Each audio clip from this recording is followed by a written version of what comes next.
네, 한국과 중국의 정상회담 결과에 대해서 미국 언론들은 북한의 핵개발 반대 입장이 재확인됐다는 점을 중요한 회담 결과로 보도했습니다. 미국 정부 쪽에서는 별다른 언급이 나오지 않았지만 한국이나 중국과 사전에 긴밀한 협의를 가졌던 만큼 미국이 놀랄 만한 상황은 발생하지 않은 것으로 관측됩니다.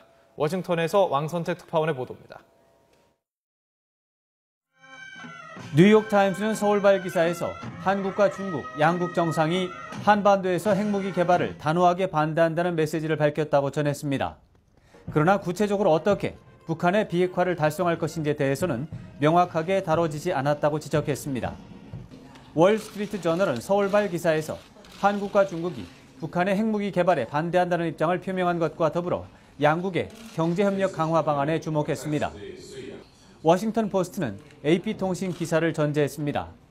AP통신도 한중 양국이 북한을 압박했다는 제목을 달았지만 중국이 한반도에 대한 영향력 확대 가능성을 경고했다는 시각도 보도에 반영했습니다.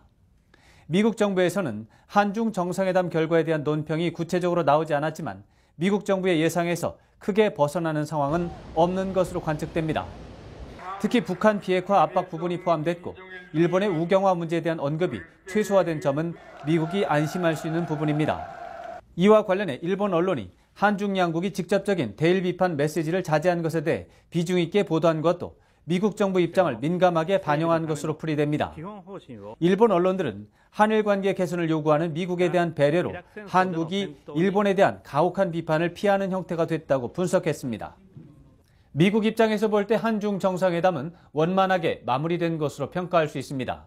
그렇지만 한중 관계 발전은 북핵 위협을 명분으로 해서 한미일 3국 공조를 통해 중국을 견제한다는 구상과 맞지 않는 요소가 있기 때문에 미국의 불안과 고민은 앞으로 더욱 커질 전망입니다. 워싱턴에서 YTN 왕선택입니다.